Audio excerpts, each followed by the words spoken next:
Hey guys, this video is gonna be the F word. It's gonna be something fun. So we're gonna learn about something I'm passionate about. So get ready to learn something useful. I'm Mr. Ray the teacher, and you're gonna find out what it is we're gonna learn about real soon. And also don't forget to subscribe. Click that like button if you learn something useful, spread the word, and click that bell icon if you want notifications when I put new videos up, because I do that quite regularly, at least once a week, Tuesday in Sydney, and a boost video every now and then on a Saturday, depending on workload. Probably even more regularly. Let's get on with it. So what's this thing that's fun? Sociology, love it. Anthropology, love it. And yeah, if you're in high school in Australia, New South Wales, Society and Culture, you might be in your freshman year, first year in university, or second year somewhere, or doing this as an elective in college. Great. So the topic will be identity. And the concept is cultural appropriation. If anybody can work out who this cartoon guy is, it's a little bit of a ripoff, but I am paying homage to a particular Japanese artist. He is in a famous Japanese band. Take a shot and leave your answers below. And their band's pretty awesome. Let me know your favorite song with them if you know them. Also, what we're learning is to make the strange things mundane and the mundane strange. That was a quote adapted from C. Wright Mills. And again, please check out my channel, subscribe on YouTube. Videos are uploaded regularly. And if you want to spread the love, there's my Patreon up there, and there's my social media if you want to keep in the loop. So let's go, get it on. So here we go, getting the F word, fun in action, cultural appropriation. Now, if you've heard this, and you've probably heard it used in a negative sense, no, it's not. It's what makes the world a richer place, a better place, and it impacts everyone. It's a type of cultural exchange for better or worse. So it can have bad meanings and implications, but I reckon it's pretty good. It can occur through acculturation, enculturation, and or through assimilation. It is the adoption of elements of one culture by members of another culture. Now, if someone's going to try and tell you how that's bad and they're an SJW, well, it can be, but generally it's not. And it occurs through cultural diffusion or cultural diffusion, depends on how you want to say it. And this is when one culture takes on the desirable traits of another. Now, if there's bad in that, please let me know. There probably is, but when you look at the whole scale of things, I think the world is generally better for it. And you will notice that there's a lot of this cultural appropriation going on. And it's pretty sweet, and I'm going to show you some examples later on. So here we go. Our own culture. There's the membrane, because we are using the scientific explanation for this, like a metaphor, scientific metaphor. There's the membrane. So if you know diffusion, there's the membrane. And anyway, let's go on with it. Back to sociology. There is the foreign culture stuff. It's going to try and pass through the membrane. Only the things that we want. And then the bits that we keep. If you notice, blue and yellow makes green. And now, look, the bits we keep are incorporated into our own culture. Pretty sweet. So it can be good as it leads to the creation of hybrid cultures or adds character and diversity to a culture. So some examples include K-pop, which is an appropriation of music from the West, particularly hip hop and R&B. There's also visual K music, and there is an appropriation of glam rock, and a good example is X Japan. Oops, just said the answer from my first opening slide. And then you've got wiggers, and I don't mean to trigger anyone. Please don't be salty. Please, all the woke people out there, leave me alone. I'm trying to teach respect and appreciation of cultures, because there's so many around the world. That's what makes the world great. But wiggers, so the N word, which I don't really want to say, it's not that offensive, but like someone's probably gonna get triggered if I call it out. W meaning for white people, and as the explanation says, white people who take on aspects of American culture, particularly the African American culture. I'm yet to meet one that takes on the culture from the traditional African things, but you know what I mean, like culture is always changing. So, yo, what's up, man? You know what I'm saying? Yo, I'm a person of particular color, and I'm not gonna say what it is because I'm gonna be a little bit PC. Nah, SJWs.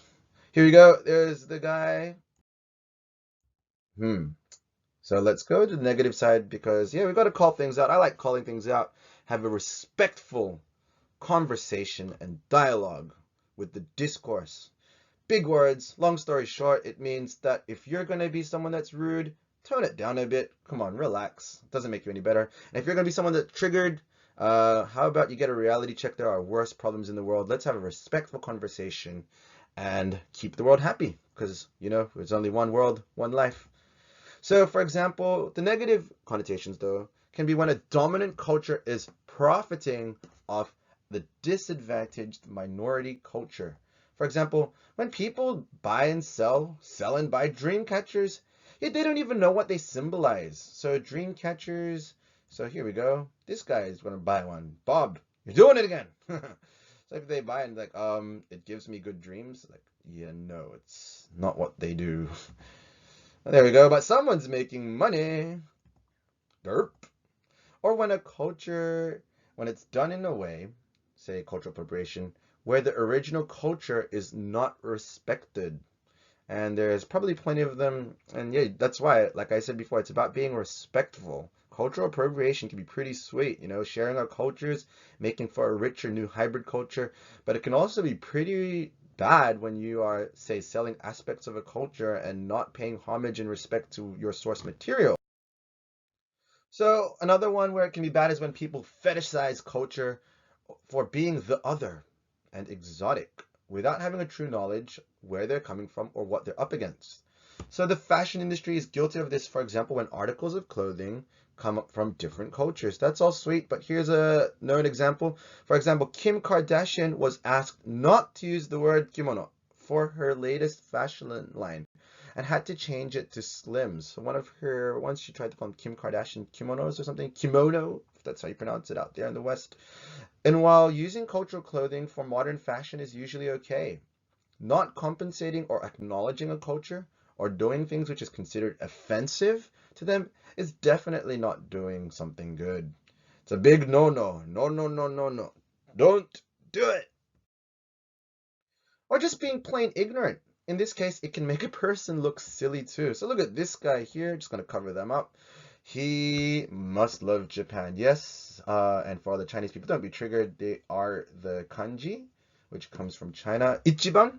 So I'm number one. He's probably walking around. Look, here's a hint. If you see this kind of shirt, don't wear it in Japan. You will be the laughing stock.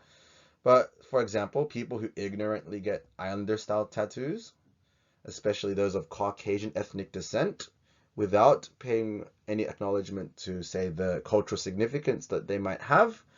Or another one, people getting Asian tattoos tattooed on them. They can't even read what they say. So this says, no, I'm not going to read that actually. For anyone that can read Japanese, you can see the humor about this. All right, and yeah, in Chinese, this will probably also translate quite well. The three characters, I don't know if you'll use that character, but if you get it, leave a comment below because it's pretty hilarious. I produced this PowerPoint ages ago in this picture, and I've used it now, and even I'm having a slight laugh. My gosh, I mean, I hope that the censors don't ban me for this. But don't fall to the agenda of the left-wing SJWPC police.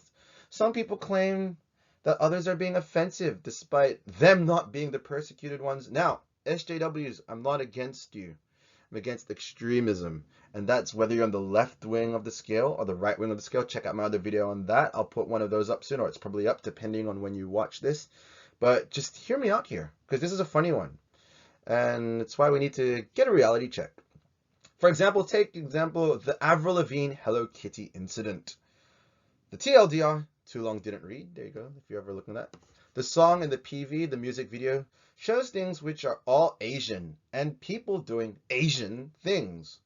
These people doing Asian things, how dare they? Well, apparently a white person eating Japanese sushi is now racist. Get out. And I'm really passionate on this. No, no, no, no, no, no, no, no. Look, oh, my tolerance, my alarm's even ringing out. Telling me, oh, no, no, no, no, no. Gotta be tolerant, like what? So, really? Now here go the SJWs. Some people criticized Avril Lavigne for appropriating Japanese culture and being offensive, racist.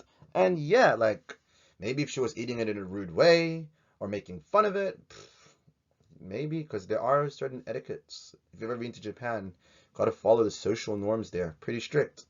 But Avril Lavigne replies this: I love Japanese culture, and I spend half of my time in Japan. I flew to Tokyo to shoot this video, specifically for my Japanese fans, with my Japanese label, Japanese choreographers, and a Japanese director in Japan. So that's just a quote from Avril Lavigne when she laughs off the racist backlash of her Hello Kitty music video. That was on E! Online. That's my source. Always cite your sources, because if not, that's plagiarism, and that's haram. Not good. And I retrieved it here, just in case it's been changed or redacted or changed. And isn't it weird or ironic that the people of Japan love the song and even ranked in the top 100? So isn't that ironic? And furthermore, the people complaining that she was these woke people. There you go. For any of the older people watching, woke. That's the new terminology. You can search that up. But yeah, these woke people that were complaining about Avril Lavigne being racist weren't even Japanese. You can assume that they were Caucasian and white. And then we can make this more complicated by bringing in whatever happened in Hiroshima and Nagasaki. We can really throw some curveballs here that we don't need to, but just, yeah, like, let's see who's in the position to call the shots and what's racist and what's not. And the ranking performance is in the Billboard Hot 100 on 2013-2014. It ranked 75. And in the Billboard Japan Hot Top Airplay 2013-2014, it ranked 82.